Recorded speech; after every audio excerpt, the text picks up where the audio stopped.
This is a Ben Frank Connection presentation.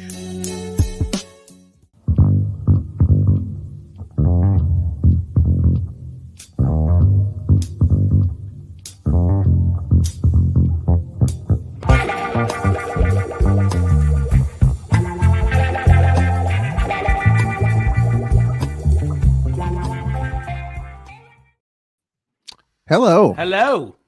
And welcome to a brand new episode of Wrestling with Life. I am your host, Ralph, along with my amazing co-host, Parmesan. What's going on?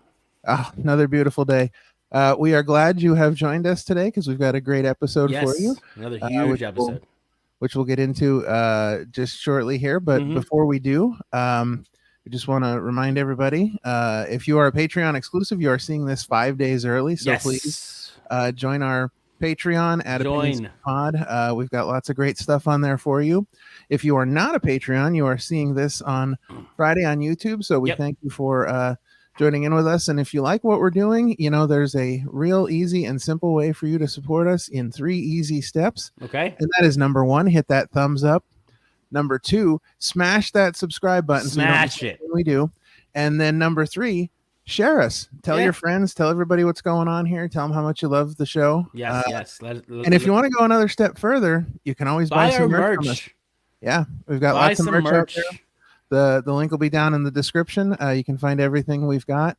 We're on Teespring. We're on TeePublic. We're everywhere. You can follow us at Opinion City Pod for everything we do. And you can follow us at Ben Frank Connect, where you can get everything we do. You can get the ABJ podcast, the Tornado Tag podcast, and a lot of great other shows. Witchcraft by Lily, if you want to get something cool made by Lily, shout out to her as well. Absolutely. So you can find all that at Ben Frank Connect. And then finally, please follow and support our guests. You will see their links running along the bottom of the screen. So please join in and follow and support all of our good folks. Show them some love. And without further ado, let's bring in our guest for this week. If you remember back in the Chikara days, you remember Lucha cookies. Who doesn't remember? If you went to a Chikara show, you know all about it. You know all about it. So we have Laura from Lucha Cookies on the show this week. Let's bring her in. How's it going? I'm good. How are you guys? Super happy to have you on the show. Very exciting. Super excited. For those who don't know, what are Lucha Cookies? Oh, goodness. Well, as I like to call it a stage wife. We don't have kids, but I have big stage mom energy. So I always have a weird need to be involved somehow. So I just end up working doors, working merch, and I kind of landed in concessions. Okay. And one day I just brought cookies for everybody, and Mike Quackenbush was like, "Do you want to sell these?" I mean, yes and no. Honestly, I enjoy baking. It's fun. And then to a point, it gets exhausting and I'm tired. But shows are only once a month. Might as well. And then I had to figure out, you know, what kind of flavors we're going to do. Might as well name them after wrestlers. Nice. And they got a little crazy at the end there. But I think overall it worked out. Before we got on the show, Ralph was just showing us one of his favorite Lucha cookies. Yeah. So for those who have never seen a Lucha cookie, be jealous because these are amazing if you haven't had them. But this is a cookie that was named after the Throwbacks team. And so here we have this beautiful looking cookie. It is a vanilla cake cookie with peanut butter frosting and Cracker Jacks on top. And I got to tell you, it's amazing. So, all right. So you started making cookies and you talked about, not having kids, but being a stage mom and all this energy. So for those of our listeners who don't know, tell us what your connection to the world of wrestling is. There you go. My husband is Mr. Crummels. Nice. Formerly Cornelius Crummels, did not really care for the first name, ended up dropping it. Nice. I understand. I get it. Right. we're still debating whether he's going to have a new first name or not. Who knows? Oh, but tuned. You know, we moved to Philadelphia in 2015, and he started training at Chikara, and I just ended up getting involved because I can't sit at home alone. Right. Sure. So I've always been curious about that, about like couples and like one wants to do wrestling and one does. How did he present that to you? Like the idea of, hey, I want to wrestle. Like, were you accepting right away, or you just like, listen, what if you get hurt? Like, it was very early in our relationship. I had never even watched wrestling before I met him. And we were just watching it on TV one night, and he was like, I think I'm going to do that. And I'm like, I don't understand what you're talking about. Right. Like television in general. And he's like, no, wrestling. I've always loved it. I've always wanted to do it. I know we met, 7 weeks ago, but I'm planning on, going to a school and training. And it took a couple years to save up some money to leave, and he could have done it here. There's schools literally everywhere, but he always loved Chikara, and he wanted to go to Philly, and we didn't have any kids, and might as well do it before you're too old. Right. Right. So we moved to Philly in 2015, and he started training, and like 10 months later, he was on shows. Nice. Wow. Yeah. Nice. That's crazy. So you this cookie. Let's get back to the cookies for a minute here, because I don't want to spend a huge amount of time on the cookies, because I know as your name says there, you does so many things. So many things. And we'll get into them, but yes. So the cookie business, were you always a baker? Was that always something you were into? Was cookies always your thing? Not cookies specifically, but I have very distinct, very early memories of having a chair pulled up to the kitchen counter and like helping my mom and my grandma, and I've always been in the kitchen, just trying to figure out how things go together and what works with what, and when that's really what your family gatherings are like centered around, right? It kind of ends up sticking. So now, are you more of a baker, or do you like to cook more than you like to bake? I think it's about even at this point. Like, it just depends on what the occasion calls for. So I've definitely I got you. Yeah, definitely made a lot of cakes, a lot of cupcakes, a lot of cookies. But I also enjoy, like, we used to do Chikara Thanksgiving. Oh, nice. Because, nice. Like us, a lot of people moved to Philly for training and didn't have any family in the area. Right. So the Wednesday night, we would have people over to the Crummels and Defarge apartment. Nice. A big Thanksgiving. That's really cool. That's cool. That's really cool.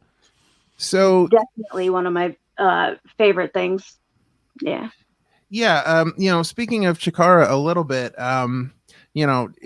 Chikara was a different experience. Chikara was its whole kind of thing. What kind of stuff do you miss about Chikara? Because I know, we talked to a lot of people on here who have been in the world of Chikara, having been there for like going to shows for like 5 years myself, and just, it becomes this whole other thing. And so I know people remember moments fondly, but what kind of stuff do you miss from Chikara?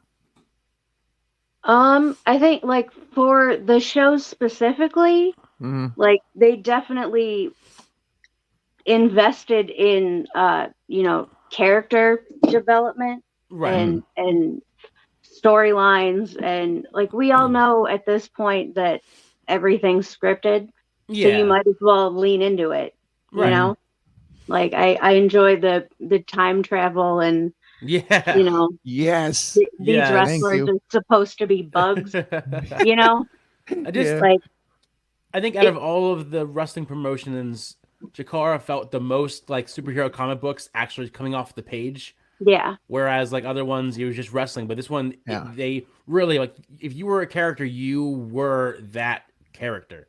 Yeah, 100%. I definitely describe it to people who don't watch wrestling as like it's just the action scenes from movies acted out in front of you live. Right. And movies of crazy characters. Why can't wrestling?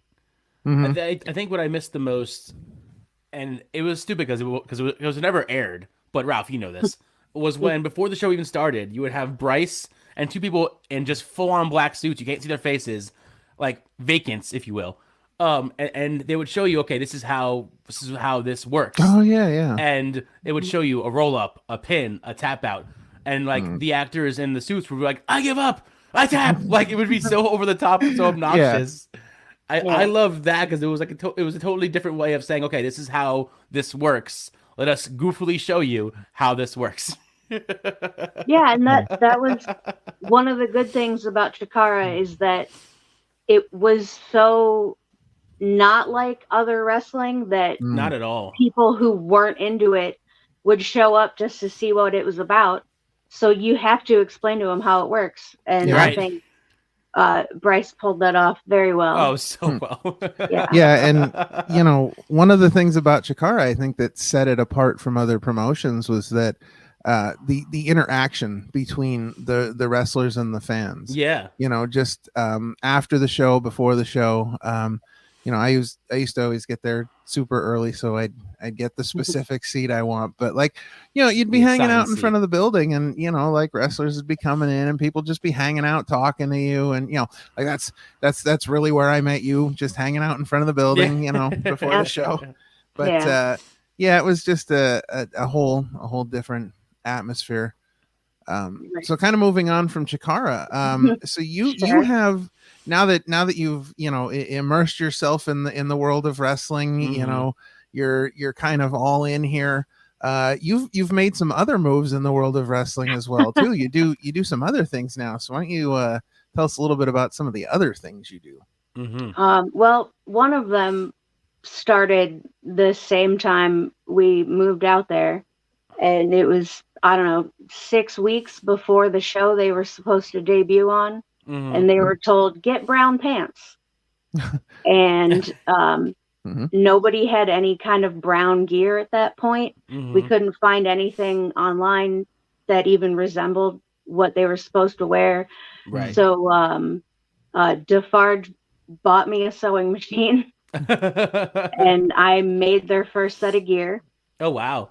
That's awesome. That's cool. And then we went to a bunch of different thrift stores, and that's where the coats came from.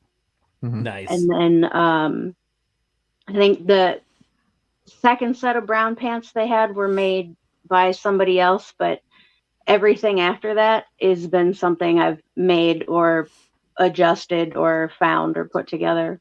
And I've been doing that for 7-8 years at this point. Yeah. So what's been your favorite piece that you've made so far? Oh, goodness. I think something I'm working on now, which has not been seen yet, but I will let you know. It's definitely not brown. Moving away from the neutral. Moving away from the brown. Yes, we've done that so far, and we are never going back, I think.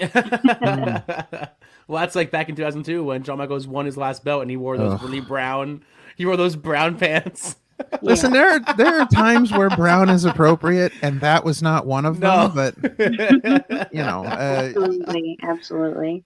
Well, I think that you made an important point there. Nobody was really doing brown at the time, so to see them, and there's a reason why. There's clearly a reason why.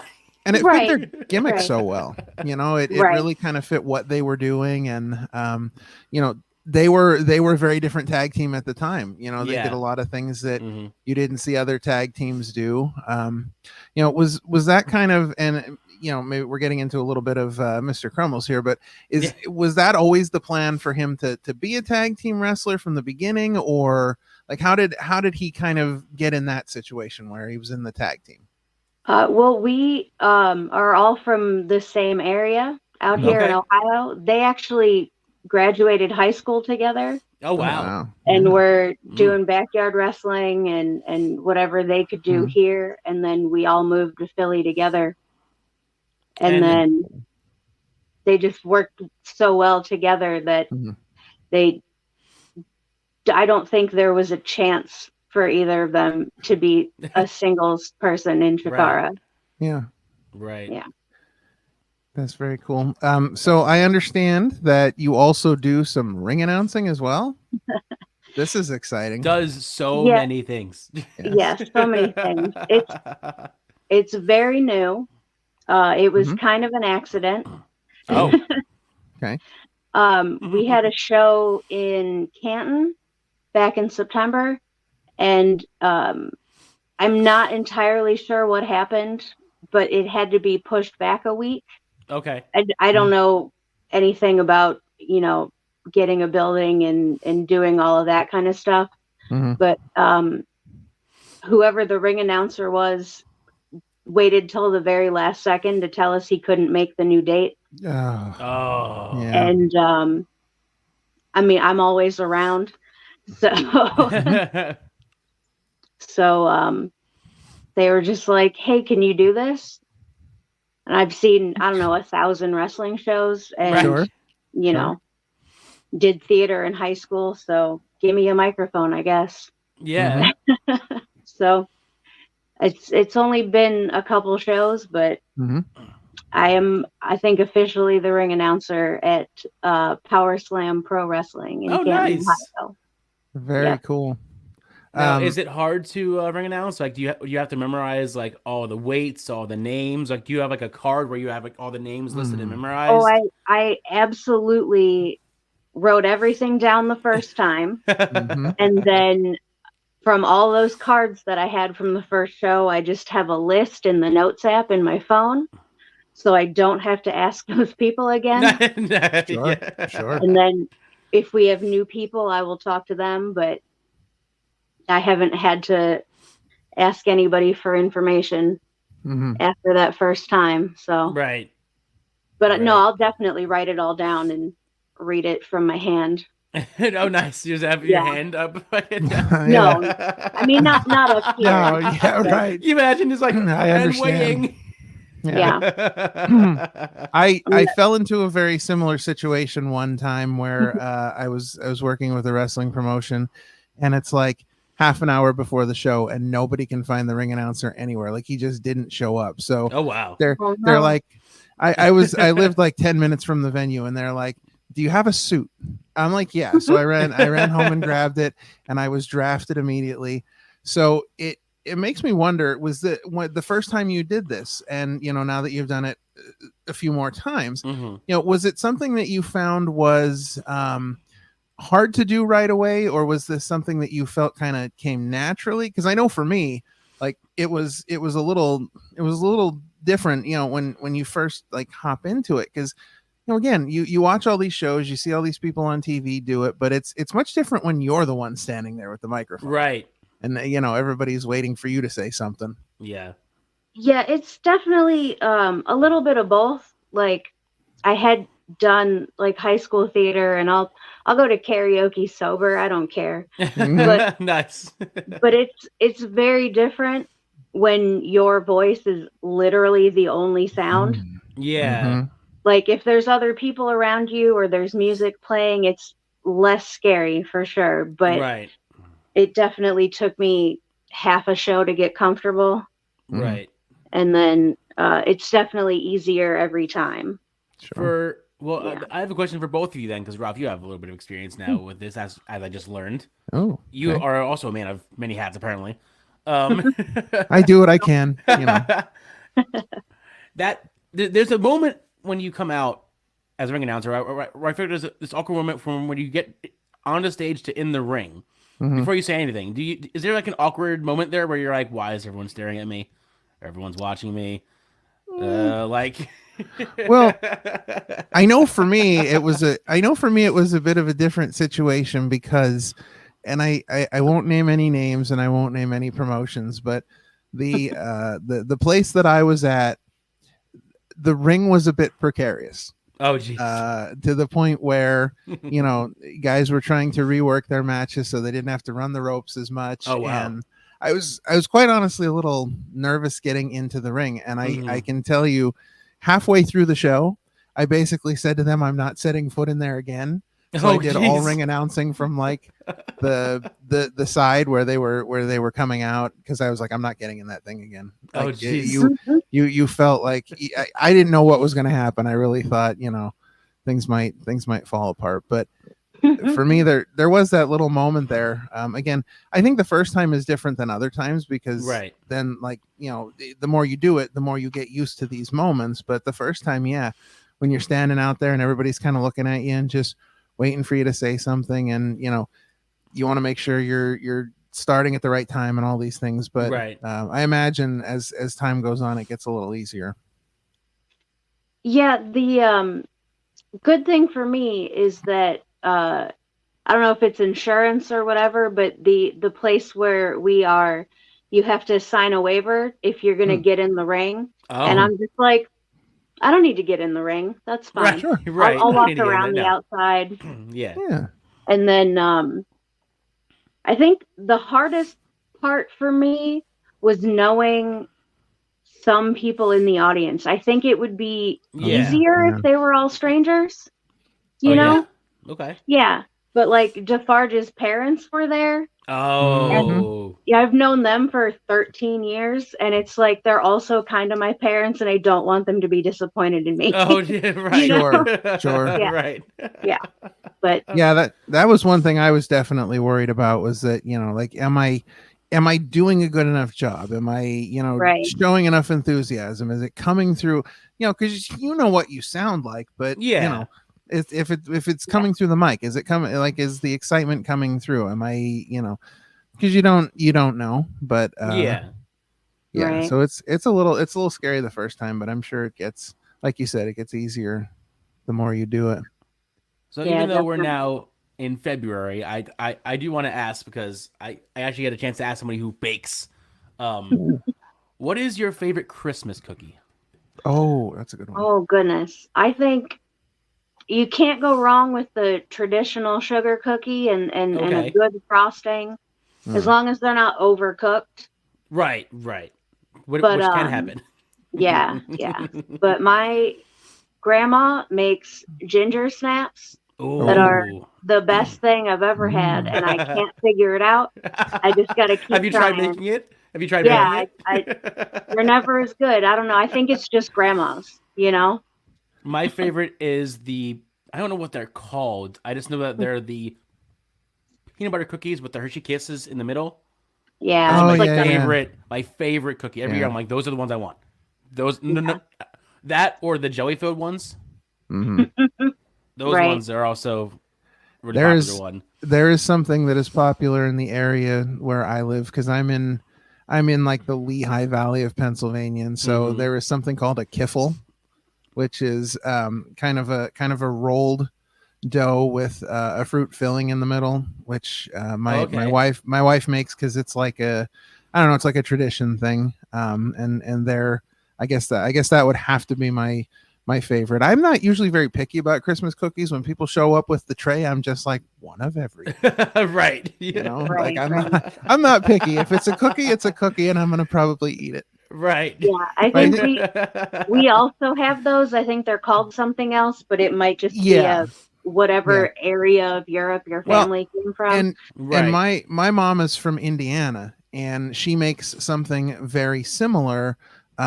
And it's called something completely different. So but I think when it comes to stuff like the ginger snaps, and this is like, I run into this all the time, like your grandparents and people of that age and generation, they never wrote anything down. They just made stuff. They knew everything in their head. And so when you try and replicate that, it's never the same. You're just like, what did they do? She has a lot of recipes like that, and then every once in a while she'll go, oh no, I just saw that in like a Good Housekeeping magazine. That's even worse. That's even worse because then you can't find the magazine because it's old. You know, it's old. It's probably. No, she cut it out. It's even worse. Yeah. It's in that house. I'll find it one day. It's even worse because it's cut out. It's in a drawer, random drawer somewhere. Yeah. No, I'll get it one day. All right. So as the wife of a wrestler, what would you say is your favorite part about being the wife of a wrestler, and what would you say is your least favorite part? Oh. I do enjoy the fact that I don't think I've ever paid for a ticket anywhere ever. Okay. Nice. Cool.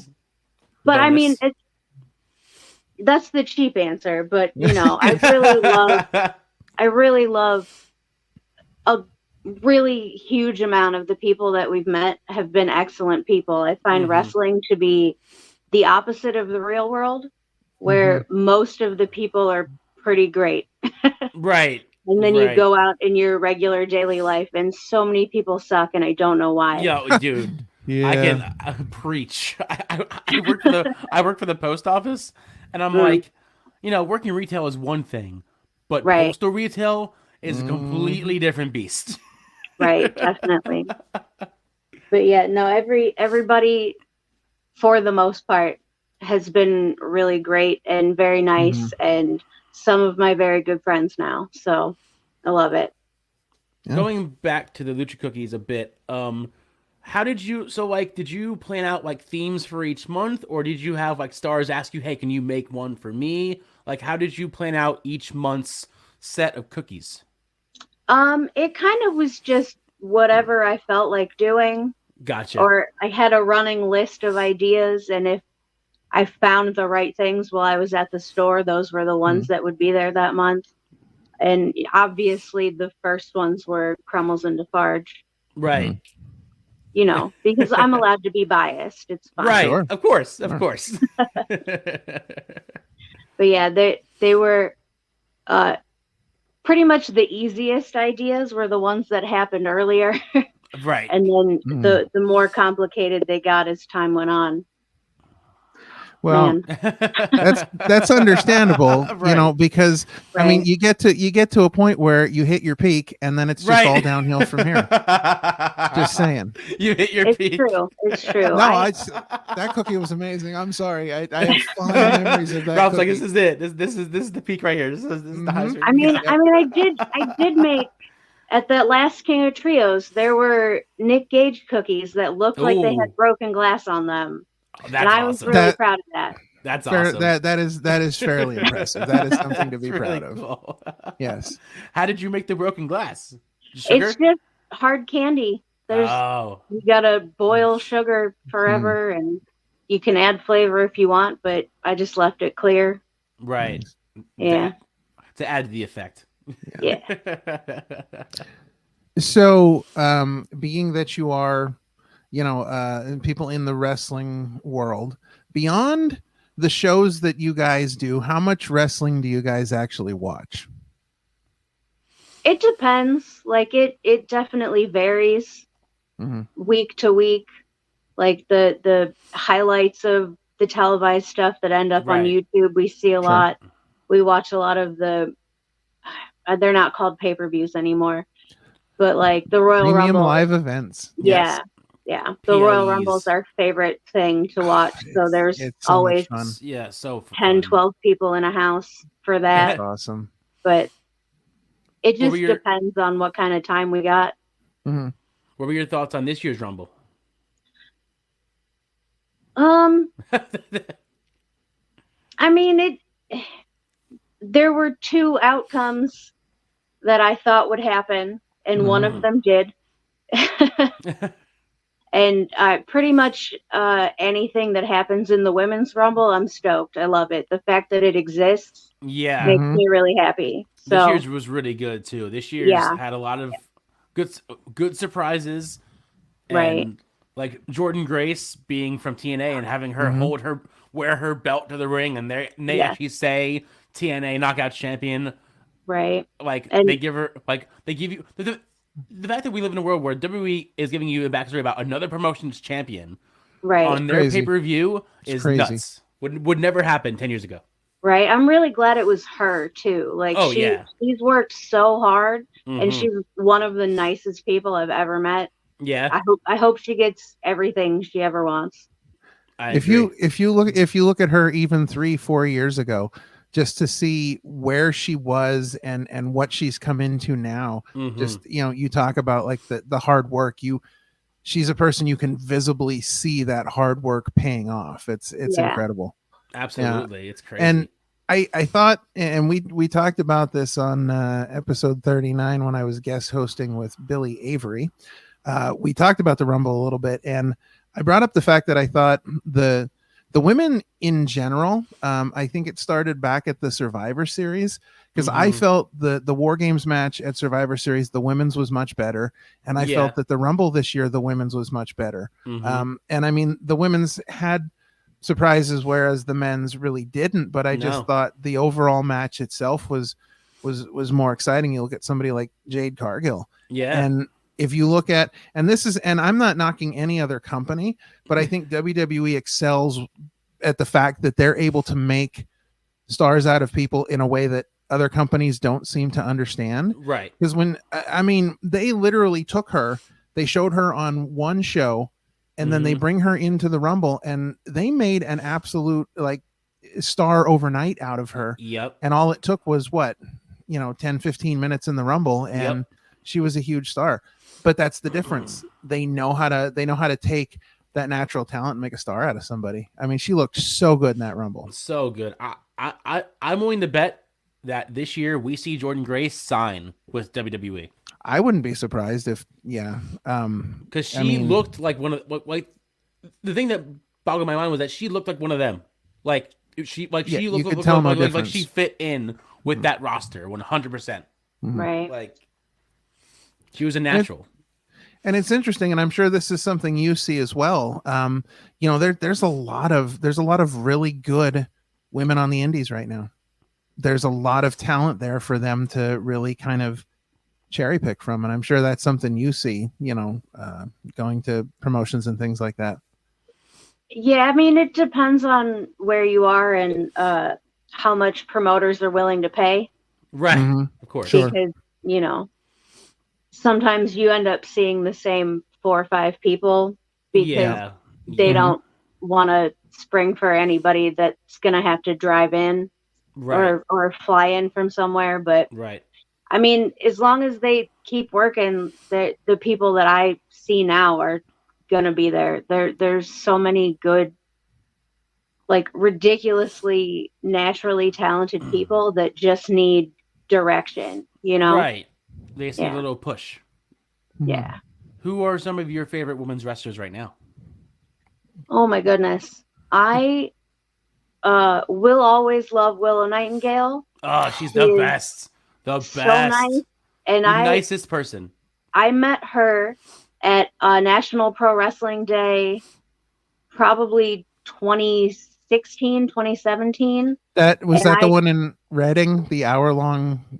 Was that because there was one? I remember she was on a card for them. They did one in Reading, and it was like 4 hours long because they had all the different companies bringing people in. Oh wow! I think it was Mickey James there? Was it that one? Yes. She was doing the meet and greet because I think Dropkick Depression was the charity that year. Right. And so she was doing like the meet and greet. Yeah. I was so new to literally everything about wrestling that I didn't know who she was. And I was like, yeah, my husband's over here and I don't understand how anybody could want to do this. This is crazy. And she was like, oh, I'm a wrestler. And I was like, oh, I'm an asshole. Like, do whatever you want, please. Right. Every woman ever, do whatever you want. And I'm very proud of you. And she was excellent and so nice to me, even though I don't understand the need or want to fall down on purpose. Right. But, if that's your passion, have fun. So, like, how did you get into it? Was your husband just watching it, and you were just watching with him, and you got interested, or did he kind of bring you in and say, "Hey, come watch this with me and see if you like it"? Like, how did you get into it? it was just like a thing that would be on in the house once we moved in together. And then he would do a lot of the backyard stuff when it's warm enough. And I ended up holding a camera for that. So that's another job I've done. Yeah. You really do so many things. Yeah. And then when we moved out to Philly, I worked third shift and we only had one car. So Thursday night classes would start at 8 and wouldn't finish until after I had to go to work. Right. So we would both go to the Wrestle Factory and I would sit there and watch training for an hour and a half.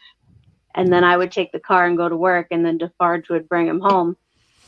And just, I think seeing the actual effort it takes to learn all the stuff and how complicated everything actually is was very interesting to me. Like before that, the like technical like mat wrestling stuff felt boring. Right. But I think if you don't know what you're looking at, you're not going to get it. Yeah. But like actually watching a lot of the classes and just seeing the effort it takes, I was like, this is crazy. Right. And also really fun. I don't know what's happening yet, but I'll figure it out. Right. And I don't know what's going on, but all I see is people being dropped on their backs a lot. Yeah. But I mean, I was kind of forced to like it, but turns out I actually like it. So okay, I was gonna say if you don't like something, you don't be forced to like it. Yeah, like if you're in the worlds, like, you know. Yeah, I was forced into it, but luckily I enjoy it. So here we are. That's what's most important. Yeah. So since you've been watching wrestling, and you can't use Mr. Crumbles as the answer, and you can't use Sonny Defarge as the answer, have you developed a favorite professional wrestler? Oh goodness. Is Orange Cassidy a cop out? Like no. Orange Cassidy is so good. Listen, great answer. He gets so much flack, I think, for his gimmick, but I think that's what makes him so great is that sloth style is the best thing ever. Like who would have thought that someone that just doesn't care, his character is just whatever, could be so good. Like yeah, at first he does the pocket thing and he's just whatever, but then once he gets into it, he is so good in the ring. Right, and do you know how much harder it is to make it look like you're not even trying to do stuff? Right. He was asked in an interview, I think end of last year at a media scrum after a show. Someone asked him, "Do you think you're one of the greatest wrestlers of all time?"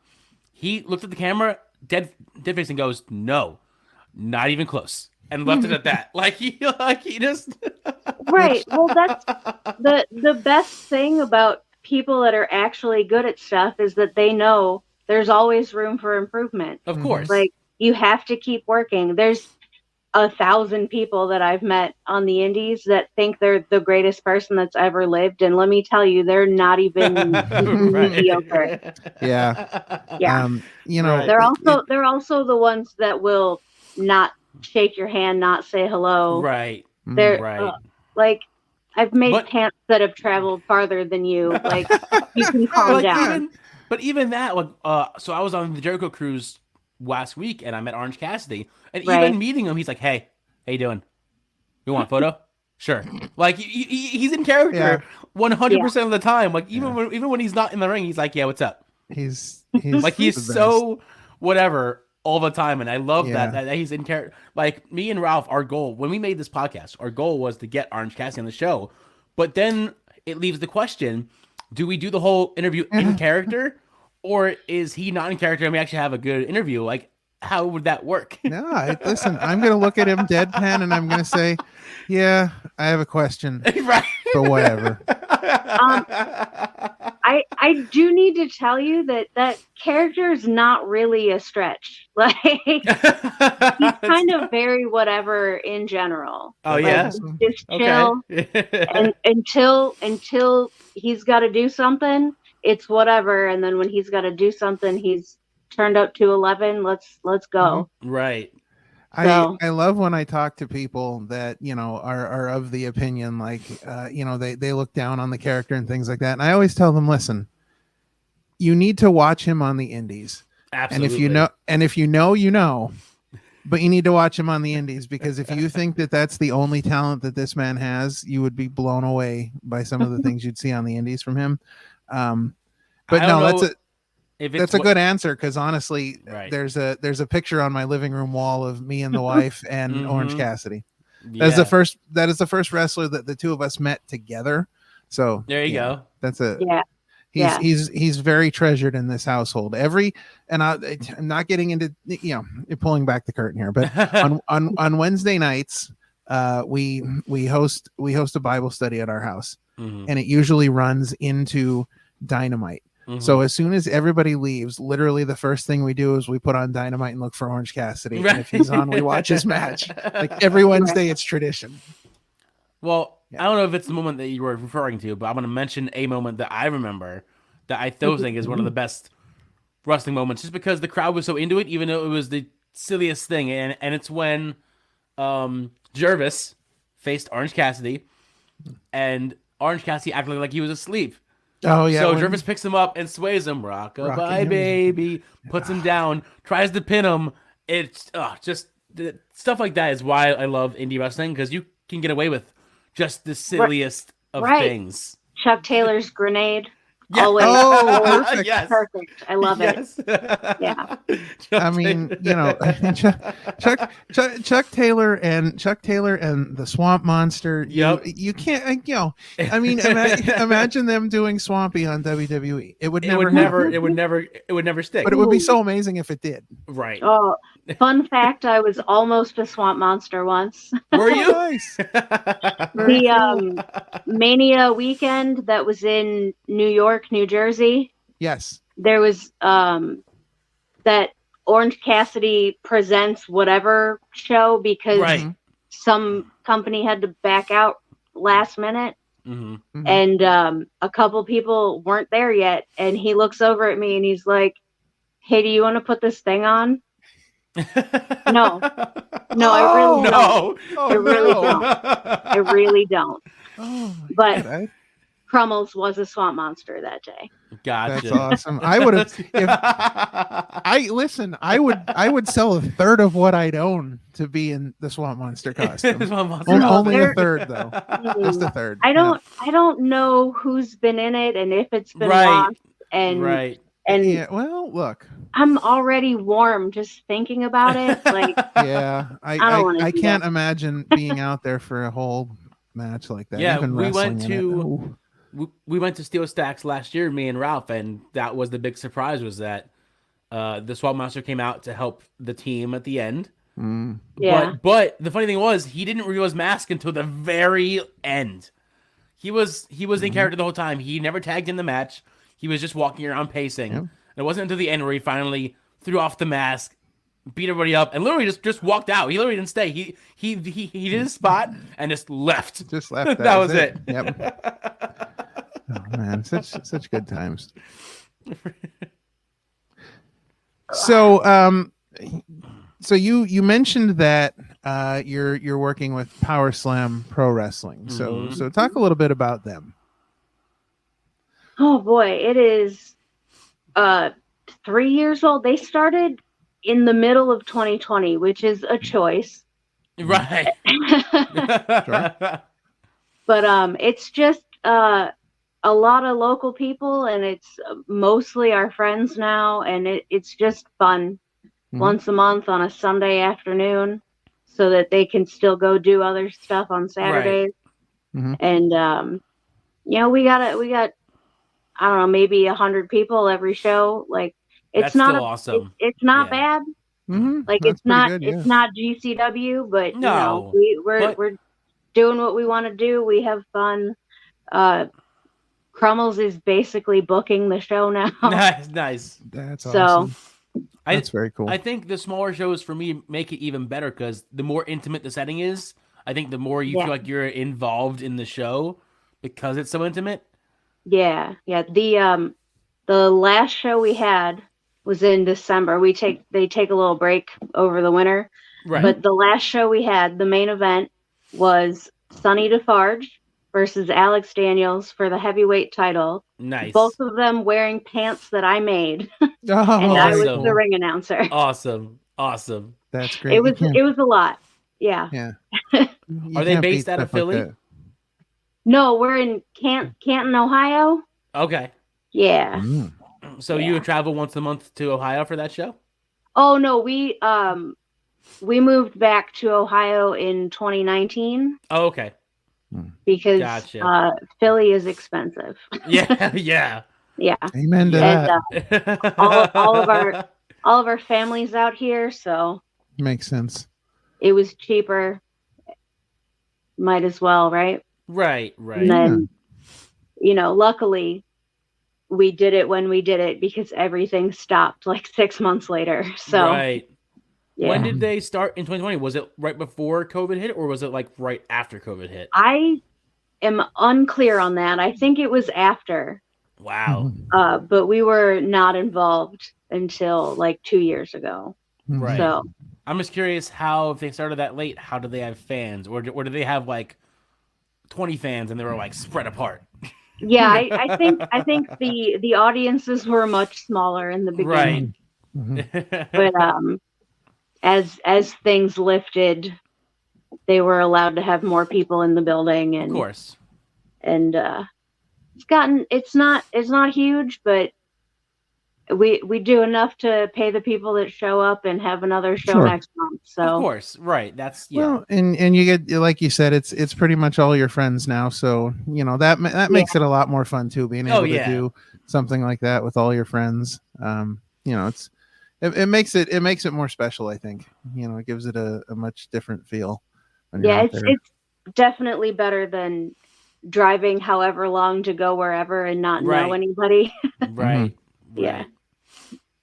It being that you've been in the wrestling world, and I'm sure you guys have had to travel just to certain places for shows. What's been your favorite place to travel for a wrestling show?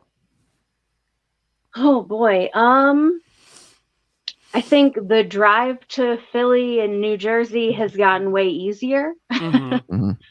But I think probably Orlando for that Mania week.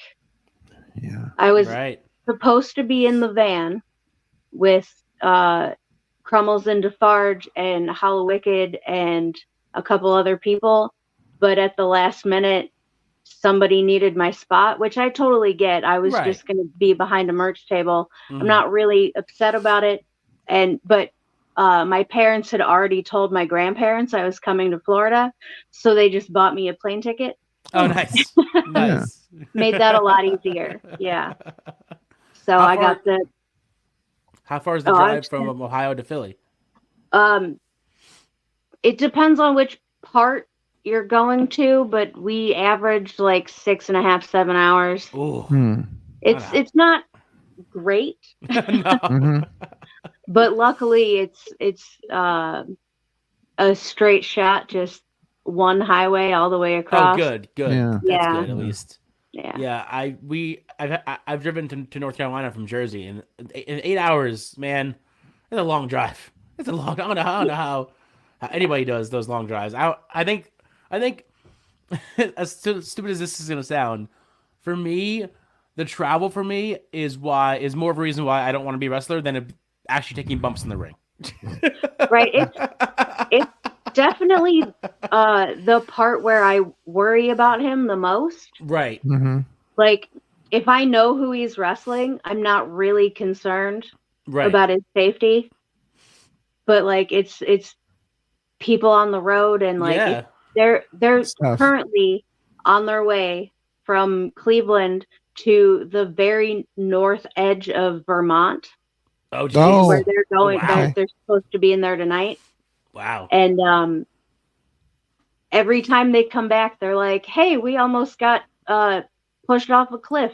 Great. And I'm like, stop telling me this. I would be terrified. What the hell? Yeah. People that live up there are obviously more comfortable driving on those roads. Of course. And they just go whatever speed they feel. Right. And it's the woods, so there's deer and everything like that. But like, they just need to stop telling me about that. Right. Just don't tell me about your death. Here's a question.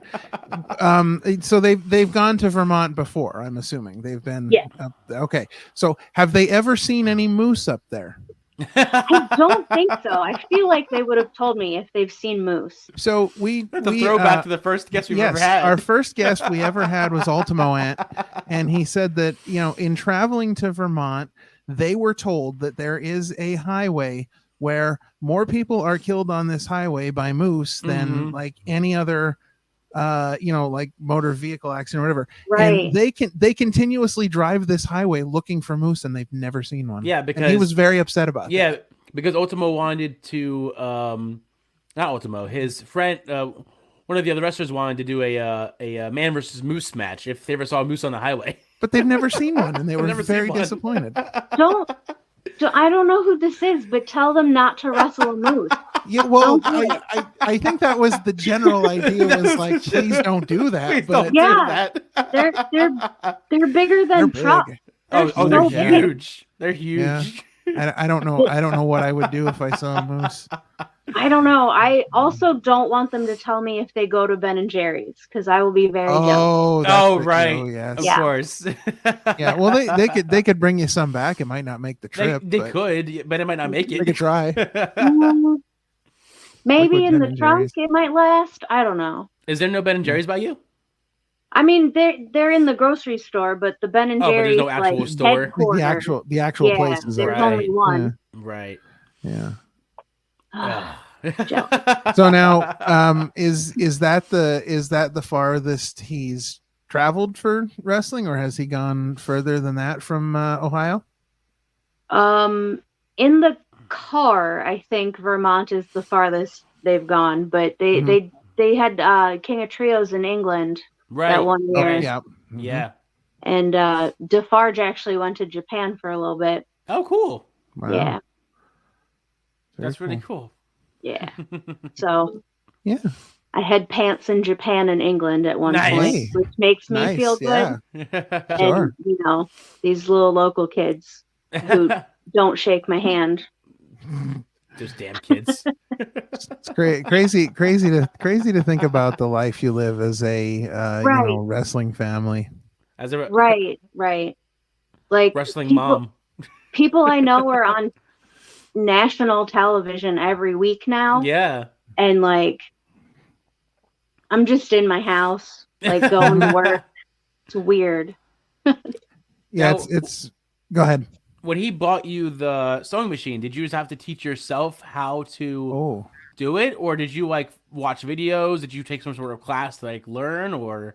I've had like a basic understanding already. Like my whole family is like weirdly crafty. Gotcha. Like my mom's mom has always made quilts forever, so like gotcha. And like I just watched her doing stuff growing up, and like I just kind of figure out craft stuff. Like right. It's kind of annoying that I can't pick a favorite and just get really good at one thing. Right, you're good at many things. Yeah, and I'm adequate at many things. That's it. Okay. Yeah, gets the job done. Right. Yeah. So, what is coming up for you guys? What do you got going on? Anything interesting? Oh man, it's just more of the same. We're still going there. There's some high tension stuff at the end of the month. They are still the tag team champions at ECWA. They'll be at the Super 8 next month. Nice. They are also the tag team champions at RCW in Cleveland. Oh wow. And they are, I don't know who they're wrestling tonight, but I do know that next month they will be wrestling Pancakes and Abby in Vermont. Oh, and that nice. makes me happy. Nice. It makes me happy. They're the cutest people I've ever met. Absolutely. I love them. We spoke to them a few weeks back, and we talked all things Disney, and it was a really good time. They are Disney adults, yes. Listen, that's the best kind of Disney is the adults. Yeah, no, I definitely agree with that. But it's definitely a certain kind of person, though. You know? Yeah, yeah. It's just like because I went as a kid, but I don't remember it, so I had to go as an adult. And I think being an adult, you get a different experience than being a kid because you get to do more stuff. Sure. Oh yeah, absolutely. Yeah. You know, whatever you want, actually. Yeah, pretty much. I think for me, meeting the characters as an adult was more fun than meeting the characters as a kid. I can see that. You were very excited about meeting Goofy. I know that. Oh my god, I saw no, it wasn't just one. When I went there with my ex, I saw like 4 different versions. I was like, Goofy. Like it was during Christmas. Freakouts. It was during Christmas. So it was like a Santa version. There was the flight version where he had like the flight goggles on. There was the regular version, and I made sure I saw everyone, and they saw my hat. It's not here right now. Oh, it is. I lied. I wore it to. I have a signed Goofy hat, and anytime I wore it, by Goofy. Signed by Goofy. Anytime I saw them, they would see me with the hat, and they would point to it, like, "Oh, look at that! Look at that!" Like, yeah. I was at Disney one time. I didn't tell this story on the other podcast. I should have, but I was at Disney one time, and it was Christmas time. I was in high school, and the coolest thing I saw there was Felicia Rashad from the Cosby Show. Bill Cosby's wife on the Cosby Show was there, and she's like a, I don't know, classically trained singer, but she was singing. She was doing a concert with the Harlem Boys Choir. Oh wow! And it was absolutely, now anybody that knows anything about me knows what a huge Cosby Show fan I am. Mm-hmm. But yeah, that was just a moment in and of itself. Did you actually meet her, or you just watched her? I didn't meet her. I just got to go see the concert, but it was, I didn't know she was going to be there either. So we're just walking by, and all of a sudden I hear this voice singing, and I look, and I'm like, holy crap. Like, it was a moment. That's really cool. Yeah. Disney really is magical. Listen, it is. It really is. All right. So in kind of keeping with the theme of things coming up, if you guys want to follow our good friends, Mr. Crummels and Sonny Defarge. Yep. Their information is on the screen there. That you'll be able to find out all the places that they will be. And of course, we've got Laura's information running along the bottom in case you have some follow-up questions about cookies, or you want to find out what she's going to be doing next. You can definitely going to work, probably. Going to work. Mm-hmm. Yep. More than likely. Yep. That's what Twitter's all about, telling people you're going to work. Yep. I'm going to work. Yep. Like, I am tired of capitalism. That's all Twitter is now. Yes. It's capitalism, and I've weaned out my feed to be mainly just wrestling. That way, it's all I see is just wrestling. I'm trying, man. I'm trying. It's hard, but with everything going on these days, it's tough to follow wrestling on Twitter too, because they're every day you're like, what am I going to read today? There's something, and it's sad, but that's why the indies are great. Yeah, right. Yeah, I think the main takeaway is don't idolize too many people, and just enjoy the show they put on, and you don't need to hear anything else about them ever. Right. They'll just make you sad. That's correct. Exactly. Yeah.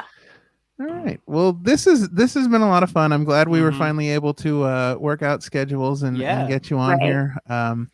For this early morning edition of Wrestling with Life. Now, this will be coming out at a later hour. Yeah. That's fine. Yeah. Oh yeah, we were drinking the coffee here too. Yeah. Nice Austin mug. So this is interesting. Not that I'm a wrestler, not that I have, but I do a podcast, and so wrestling has a big part of this household. And I am a Stone Cold Steve Austin fan, and my wife, who went to the same high school as The Rock, is a Rock fan. Oh wow. In Bethlehem, Pennsylvania. So she is a huge Rock fan. So we are going to Mania this year, and her entire goal for the whole thing is to somehow meet The Rock. So I'm going to be walking around the streets of Philly looking for him. Looking for The Rock. If anybody knows his whereabouts, let me know, because I will be walking the streets, except when we're podcasting, but I will be walking the streets looking for The Rock for my wife. Right. Not well for me too, but good luck. Exactly. Thanks.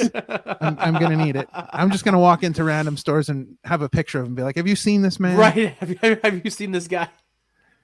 We might have to get video of me doing that. All right. So yes, that will happen. Yes, that will happen. So it's been great having you on the show today. It was great to catch up a little bit and find out about all the amazing things that have been happening since the Chikara days. So we thank you for hopping on with us today and having a little chat. Of course, we want to thank all our. Thinking of me.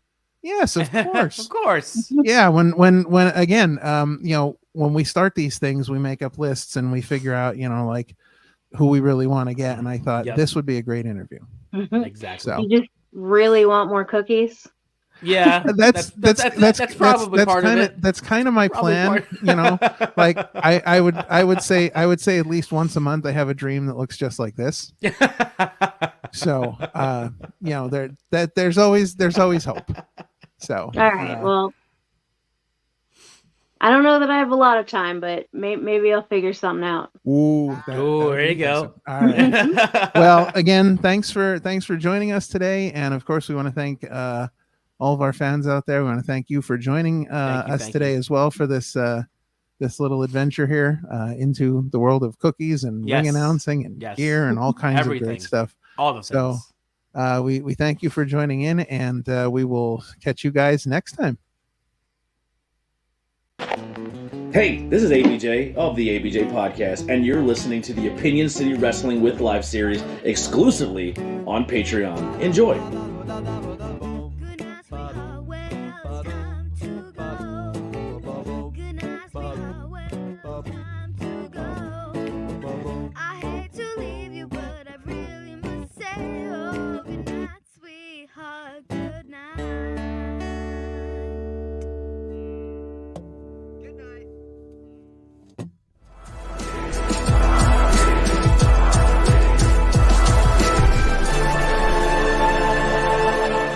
Thanks for watching this presentation. Like, share, and subscribe for more.